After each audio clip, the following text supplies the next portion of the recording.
మిత్రులారా నమస్తే. సోంపాక మ్యూజింగ్స్ సమర్పించు సాహితీ సంపెంగలకు స్వాగతం. ఇందులో భాగంగా మీరు వినబోయే నేటి కథా సంపంగి అమ్మ మనసు. రచయిత్రి జీవి హేమలత గారు. వీరిని గురించిన చిరుపరిచయం విందాం. వీరి స్వస్థలం గుంటూరు. ఉపాధ్యాయురాలుగా సేవలందిస్తూనే తన ప్రవృత్తికి అనుగుణంగా ఎన్నో కథలు, కవిత్వం, వ్యాసాలను వెలువరించారు. ముఖ్యంగా బాలికల అక్షరాస్యతా శాతాన్ని పెంచడం కోసంగా వివిధ కార్యక్రమాలను రూపొందించారు. వీరికి ప్రేరణ కలిగే విధంగా జాగృతి అనే గీత సంపుటిని రాయడంతో పాటుగా విద్యార్థులతో ఆమె రూపొందించిన పలు నాటికలు ఆకాశవాణిలో ప్రసారం కావటం విశేషం. 2018వ సంవత్సరంలో రాష్ట్ర స్థాయి ఉత్తమ ఉపాధ్యాయురాలుగా అవార్డును అందుకున్నారు.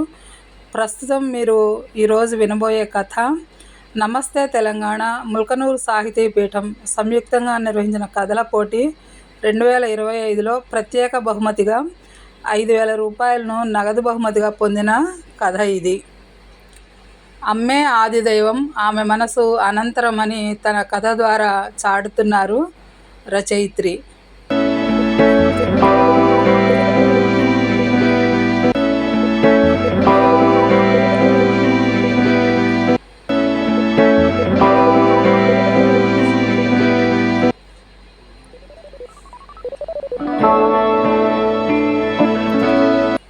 నాన్న పోయాక అమ్మ ఒంటరిగా ఇంట్లో ఉండలేదని తెలుసు. అయినా నాతో తీసుకువెళ్ళటానికి మనసొప్పలేదు. అమ్మకి కూడా నాతో హైదరాబాద్ వచ్చేయాలనే ఉంది. నా భార్య విద్య ఇప్పుడైతే అమ్మని మనతో తీసుకెళదాం అని అంటోంది కానీ రేపు హైదరాబాద్ వెళ్ళాక అత్తగారి పైన పెత్తనం చేయదని గ్యారంటీ లేదు. నాకు తెలిసి అమ్మకు ఇప్పుడే కొంచెం స్వేచ్ఛ, స్వతంత్రము వచ్చాయి. నాన్న ఉన్నన్నాళ్ళు ఆయనకు భయపడుతూనే బతికింది. ఆయన మాటకు ఎదురు చెప్పడానికి లేదు. పోనీ నచ్చజెబుదామంటే వినే మనిషి కాదు. అమ్మ అడుగడుగున నాన్న మాటకి విలువ ఇచ్చేది. ఆమె ఎక్కడికి వెళ్ళాలి, ఏం చేయాలి, ఎలా మాట్లాడాలో కూడా ఆయనే నిర్దేశిస్తారు. నాన్న పూర్తిగా చెడ్డవాడని నేను అనుకోలేను. అందరి నాన్నలు మా నాన్న లాంటి వారు కూడా అయి ఉండకపోవచ్చును. భార్యలు వంటిల్లు దాటకూడదనే సత్యకాలపు మనిషి ఆయన. అంతేకాదు, నా చిన్నప్పుడు ఆయనకు జల్సారాయుడనే బిరుదు కూడా ఉండేది. తాతలు సంపాదించిన డబ్బు అంతా తిరుగుళ్ళకే సరిపోయింది అని నాన్నమ్మ ఎప్పుడూ వాపోతూ ఉండేది. ఆయన్ని చూశాక ఎలా ఉండకూడదో తెలుసుకున్నాను. ఆయన్ని భరిస్తున్న అమ్మ పట్ల ప్రేమ, గౌరవం ఇంకా నాకు ఎక్కువయ్యాయి. అలాంటి అమ్మ ఊరు దాటి సిటీకి వచ్చి ఉద్యోగస్తురాలైన విద్య దగ్గర అస్సలుండలేదు. అందుకే అన్నీ ఆలోచించుకుని అమ్మని ఊర్లోనే ఉంచటం మంచిదని, అలా ఉంచితే ఆమె స్వతంత్రంగా బతకొచ్చు అని నా మనసులో నేను అనుకున్నాను. ఈరోజు మా అమ్మ స్వతంత్రంగా బతకచ్చు తీసుకువెడితే. కానీ రేపు మా నాన్న స్థానాన్ని విద్య తీసుకొని అత్తయ్య మీరు ఈ పని చేయండి, ఆ పని చేయండి, ఇట్లాగే చేయండి అని శాసిస్తే. అందుకే ఇదే విషయం అమ్మతో చెప్పాను. ఏం ఆ మాత్రం కోడలు చెప్తే తప్పేంటి? మా ఇద్దరికి మనస్పర్ధలు రావు, వచ్చినా నేనే ముందుగా సర్దుకుంటాను అని నన్ను ఒప్పించే ప్రయత్నం చేసింది. ఎన్నాళ్ళు అమ్మ ఇలా సర్దుకుని బతకాలి? అభిరుచులు చంపుకుని ఉంటూ 50 సంవత్సరాలు గడిచిపోయాయి. శేష జీవితంలో అయినా ఆమెకి ఉన్న స్వల్ప కోర్కెలు, స్వంత అభిప్రాయాలు నెరవేర్చుకొనివ్వాలి.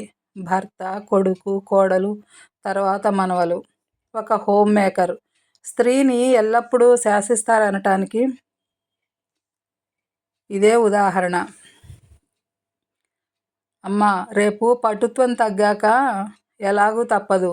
ఇప్పుడు ఏ ఆరోగ్య సమస్య లేని దశలో స్వేచ్ఛగా ఇక్కడే ఉండమ్మా. దగ్గరలోనే మామయ్య వాళ్ళు ఉన్నారు, నీకు మాట సాయం చేస్తుంటారు. ఈ ఊళ్ళోనే 30 సంవత్సరాల నుంచి ఉంటున్నావు. ఇక్కడ అందరూ నీకు తెలుసు. నాన్న ఉన్నప్పుడు ఎట్లా ఉన్నావో అలాగే ఇప్పుడు ఉండు. నీకు ఎప్పుడు రావాలని ఉందని చెప్పినా అప్పుడు వచ్చి మేమే వారాంతాల్లో మీ దగ్గరికి వస్తూ ఉంటాము. కావాలంటే నిన్ను కూడా తీసుకుని వెళ్తాను అని గట్టిగా తేల్చి చెప్పేశాను. ఇల్లు బాగా పాతబడిపోయింది. ఊరవతల ఉండే స్థలం అమ్మి ఆ డబ్బుతో ఇల్లంతా రీమోడలింగ్ చేయించాను. బతికి ఉన్నప్పుడు అనుభవించక ఇక ఆస్తిపాస్తులు దేనికి అనిపించింది నాకు. అమ్మకి సౌకర్యవంతమైన జీవితం ఇవ్వాలి. అందుకే అన్ని ఎలక్ట్రానిక్ పరికరాలు, సురక్షిత నీటి కోసం వాటర్ ప్యూరిఫైయరు సమకూర్చాను. అమ్మ ఇప్పుడు ఒక పెద్ద టీవీలో తనకిష్టమైన ఛానల్ పెట్టుకోవచ్చు. అభ్యంతరం చెప్పేవారు ఎవ్వరూ లేరు.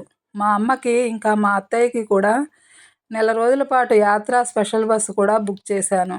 ఆమె చూడాలనుకున్న ప్రదేశాలన్నీ చక్కగా చూసి రావచ్చు. ఆఫీస్ ప్రాజెక్ట్ సబ్మిట్ చేయడానికి కొద్ది రోజులు అమెరికా వెళ్ళాల్సి వచ్చింది. విద్య కూడా బాబుని వాళ్ళ అమ్మ దగ్గర ఉంచి ఆవిడ ఆఫీస్ పనుల్లో బిజీ అయిపోయింది. ఆ సమయంలో ఒకరోజు రాత్రిపూట అమ్మ దగ్గర నుండి ఫోన్ వచ్చింది. ఆమె గొంతు చాలా నీరసంగా ఉంది. 10 రోజులుగా ఆరోగ్యం బాగోకపోతే సుశీలత్త హాస్పిటల్కి తీసుకువెళ్ళిందట. డాక్టర్లు అన్ని టెస్టులు చేశారట. అయితే ఒక పీసు బయాప్సీ కోసం ల్యాబ్కి పంపారట. ఆ రిజల్ట్ 2 రోజుల్లో వస్తుందట. అమ్మ ఎందుకో నిస్సత్తువగా చెప్తుంటే భయమేసింది. వయసుతో పాటు బీపీ, షుగర్ లాంటివి వస్తుంటాయి. దానికి అధైర్యపడే మనస్తత్వం కాదు ఆమెది. ఆమె గుండె నిబ్బరం కలిగిన మనిషి. అట్లాంటిది ఈరోజు ఇలా డీలా పడిపోయి మాట్లాడుతుంటే నాకు ఏదోలా అనిపించింది మనసుకి. అసలు డాక్టర్ ఏం చెప్పాడో, ఎందుకు బయాప్సీ చేశారో ఏమీ అర్థం కాలేదు నాకు. వర్క్ టెన్షన్ ఒకవైపు. త్వరగా సబ్మిట్ చేసి తొందరగా అమ్మ దగ్గరికి ఇండియా వెళ్ళాలి. సుశీలత్తకి ఫోన్ చేశాను. అమ్మకి క్యాన్సర్ ఏమో అని అనుమానమట. అది మొదటి స్టేజిలోనే ఉంటే మంచిదే, లేదంటే కొంచెం కష్టమే అంటున్నారు అని చెప్పింది. అయ్యో భగవంతుడా, ఆమె ఇప్పుడిప్పుడే సంతోషంగా ఉంటుంది. ఆమెపై నీకెందుకు ఇంత నిర్దయ అని అనిపించింది. ఈ ఫోన్ రాకముందు 10 నిమిషాల క్రితం ముందు ఆహ్లాదంగా ఉందనుకున్న అమెరికాలోని హోటల్ గది ఇప్పుడు ఎటు చూసినా చాలా నిరాసక్తంగా, విసుగ్గా అనిపిస్తోంది. ఇప్పటిదాకా ఆస్వాదించిన జలపాతం సవ్వడి, దాని ఒరవడి పాషాణ ఘోషగా వినిపిస్తోంది. గది అంతా చీకటిగా అనిపించింది. ఆ చీకటి నా హృదయాన్ని, శరీరాన్ని ఆక్రమించేసి ఆపుకోలేనంత దుఃఖం కమ్మేసింది.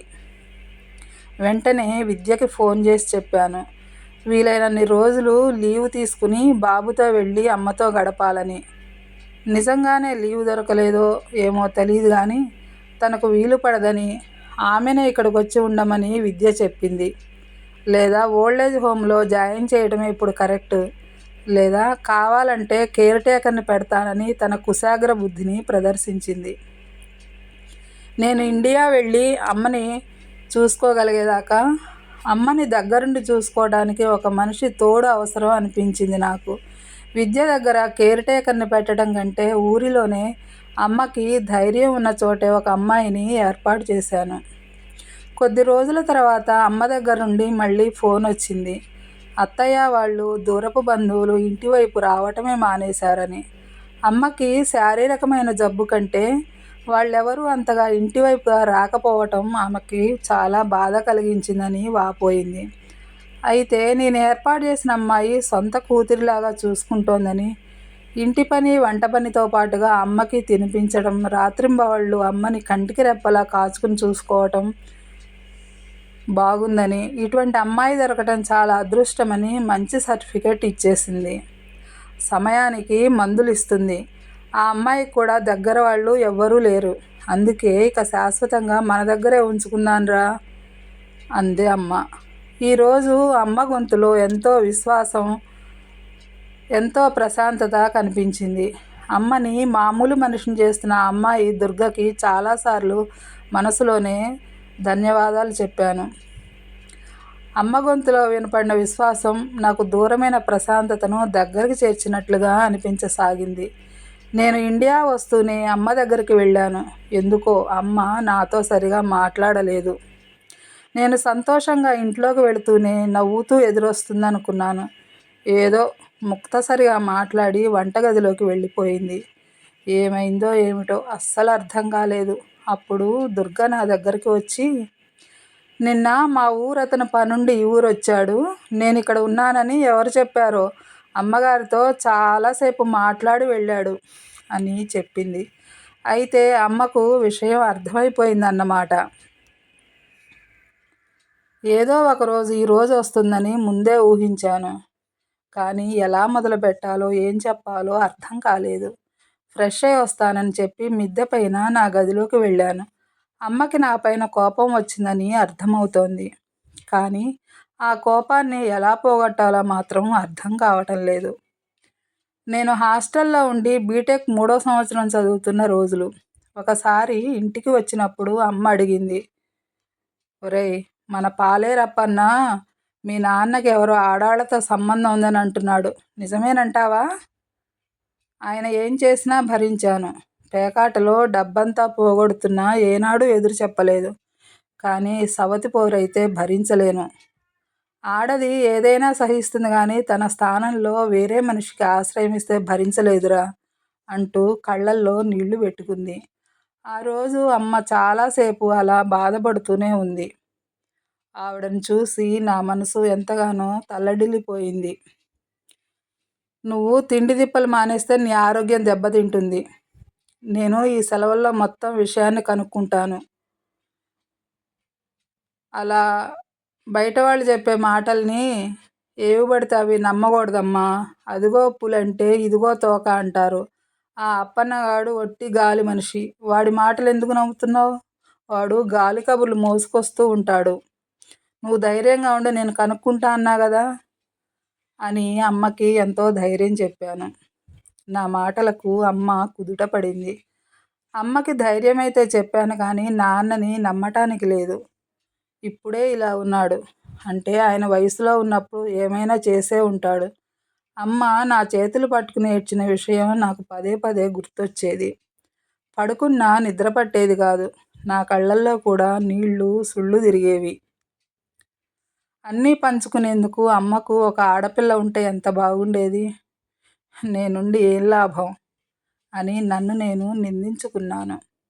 మా చిన్ననాటి స్నేహితుడు శ్రీనివాసు బాబాయిని కలిశాను. ఆయన మా ఊరు నుంచి 2 ఊళ్ళ అవతల ఉంటున్నాడు.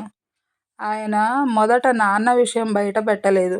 నేను పదే పదే బలవంతం చేస్తే నన్ను ఆ ఊరి చివర పోలేరమ్మ గుడిసె దగ్గరకు తీసుకుని వెళ్ళి ఆ గుడిసెలోంచి పిలవగా ఒక 18 ఏళ్ల వయసున్న అమ్మాయి బయటకు వచ్చింది. మంచి ఒడ్డు పొడుగు, ఆకర్షణీయమైన కళ్ళు, నిండు పసిమి ముఖవర్చస్సు, ఉంగరాల జుట్టు, గుండ్రని భుజాలు, పొందికైన తలకట్టు, బారెడు జడా వేసుకుని ఆ గుడిసెలో నుంచి బయటకు వచ్చి, ఎవరండి అంటూ వాళ్ళ అమ్మ కోసం వచ్చామని తెలుసుకొని దగ్గరలోనే ఉన్న గుడి దగ్గరికి వెళ్ళి వాళ్ళమ్మను తీసుకుని వచ్చి పరిచయం చేసింది. ఆవిడ రావటంతోటే 2 చేతులు జోడించి చాలా వినయంగా, అన్నయ్య బాగున్నారా? ఆయన ఎలా ఉన్నారు అని అడిగింది. నేనెవరో ఎందుకు వచ్చానో మొత్తం చెప్పాడు బాబాయ్. వెంటనే ఆమె నా వైపు తిరిగి, బాబు, మేము మీ ఊరి వైపు వచ్చే సాహసం కూడా చెయ్యం. ఆయన్ని కంటితో చూసి దాదాపు 10 ఏళ్ళు దాటిపోయింది బాబు. దీని 8వ ఏట పుట్టినరోజుకు రావటమే. అప్పుడు కూడా ఈ ఊళ్ళో ఏదో పొలం కౌలుకి ఇస్తానని అబద్ధం చెప్పి వచ్చారట. మేము చాలా పేదోళ్ళం బాబు. అంతకుముందు అయ్యగారు డబ్బైనా పంపేవారు. ఇప్పుడు అదీనూ లేదు. ఆ గుడి శుభ్రం చేసుకుంటూ ఎవరైనా పెడితే ఇంత తింటున్నాం అని బోరున ఏడ్చేసింది. ఛీ, నేను ఎంత పాపిని! ఆమెను ఏడిపించే హక్కు, నిలదీసే హక్కు నాకెక్కడిది అని అనిపించింది. అప్పుడే శ్రీనివాస్ బాబాయ్ అంతా చెప్పారు. ఆమె పొలాన్ని తాకట్టు పెట్టి విడిపించుకోలేకపోతే మా నాన్న ఆమెను లోబరుచుకుని తనకు పెళ్లి కాలేదని అబద్ధం ఆడి ఆమెను మోసం చేశాడని. ఏదైతే నిజం కాకూడదనుకుంటూ అక్కడికి వెళ్ళానో అదే నా కళ్ళ ముందు వాస్తవమై పారదర్శకం అవుతుంటే నాకు శ్వాస ఆడలేదు. ఏదో ముళ్ళకంప నా నెత్తిన పడినట్లు అనిపించింది. ఆ రోజు నుంచి వాళ్లకు ఏ కష్టాలు రాకుండా ఈ రోజు వరకు చూసుకుంటూ వచ్చాను. నాన్న చనిపోయినప్పుడు కూడా దూరం నుంచి చూసి వెళ్ళేలాగా ఏర్పాటు కూడా చేశాను. ఒక అన్నలాగా దుర్గకి వెన్నుదన్నుగా నిలబడ్డాను. మంచి పెళ్లి సంబంధం చూసి పెళ్లి కూడా చేద్దామనుకుంటుంటే అప్పటికే శుష్కించిన వాళ్ళ అమ్మ శరీరం భూలోకాన్ని వదిలేసింది. చెల్లి బాధ్యతను నాకు అప్పగించేశాననే ధీమాతో నేను అమ్మని చూసుకోవడం కోసం ఒక కేర్ టేకర్ని చూస్తున్నానని తెలిసి దుర్గా అస్సలు ఒప్పుకోలేదు. సొంత కూతుర్లా కంటికి రెప్పలా తానే చూసుకుంటానంది. ఈ అవకాశం ఇవ్వమని బతిమాలింది. అలాగే అమ్మను మామూలు మనిషిని చేసింది. ఆ రోజు అమ్మతో నాన్న అలాంటివాడు కాదని నేను వాకప్ చేశానని అబద్ధం చెప్పాను. అదే అమ్మతో ఈరోజు నిజం చెప్పాలి. అయితే సవతి కూతురుతో తనకు సపర్యలు చేయించానని తెలిస్తే ఏదేమైనా సరే చెప్పాల్సిందే అని నిర్ణయించుకుని కిందకు వచ్చాను. అమ్మ వంటగదిలోకి వెళ్ళి వేడిగా కాఫీ తీసుకుని వచ్చింది. నువ్వు దేని గురించి నాతో మాట్లాడాలనుకుంటున్నావో నాకు తెలుసు. చూడు నాన్న, వయసులో ఉన్నప్పుడు ఏమీ తెలియదు. స్వార్థం, ఆవేశం, బాధ, అహం అన్నీ కంచెలా అల్లుకుపోతాయి. పాపం ఇప్పటికే మన వల్ల దుర్గా వాళ్ళమ్మ ఎన్నో కష్టాలు పడ్డారు. ఇంత వయసు అయిపోయాక నేను ఎవరిని సాధిస్తాను? అన్యాయం చేసిపోయిన మీ నాన్ననా? అమ్మని పోగొట్టుకుని నాలో తన అమ్మని వెతుక్కుంటున్న ఈ అమ్మాయినా? సొంత కూతురు కంటే ఎక్కువగా నాకు సేవలు చేస్తోంది. ఒక రకంగా చెప్పాలంటే పూర్తిగా నేను ఈ దుర్గ వల్లనే కోలుకున్నాను. ఇప్పుడు ఈ అమ్మాయి మీద కనుక కోపం వస్తే అది నా లోపం అవుతుంది. నాకు మరో జన్మనిచ్చిన ఈ చిట్టి తల్లికి మంచి సంబంధం చూసి పెళ్లి చేద్దాం. మీ నాన్న బాధ్యతని నువ్వు నెరవేర్చినట్లు అవుతుంది అంది. కాఫీ గడగడా తాగేసి ఒక్కసారిగా అమ్మని హత్తుకున్నాను. అప్పటికే కళ్ళల్లో నీళ్లు తిరిగిపోతున్న దుర్గను కూడా అమ్మ దగ్గరకు తీసుకుంది. మా ఇద్దరి తలని నిమురుతూ, నా ఆయుష్ కూడా పోసుకుని ఇద్దరు తోడబుట్టిన వాళ్ళలాగా సంతోషంగా ఉండండర్రా అంది. సొంత అత్తయ్య అనే బాధ్యతను విస్మరించిన ఉన్నత విద్య ఉద్యోగవంతురాలైన నా విద్య కన్నా అమ్మే ఉన్నతంగా కనిపిస్తోంది. అమ్మ ఆదిదైవమై ఓనమాలు దిద్దించటమే కాదు, తన దొడ్డ మనసుతో బ్రతుకు పాఠాన్ని కూడా నేర్పుతోంది. యుక్తాయుక్త విచక్షణ, సరైన సమయంలో తగిన నిర్ణయం తీసుకోవడానికి ఏ పెద్ద చదువులు, ఉద్యోగాలు, హోదాలు అవసరం లేదని థర్డ్ ఫారం వరకు మాత్రమే చదువుకున్న మా అమ్మ నిరూపించింది.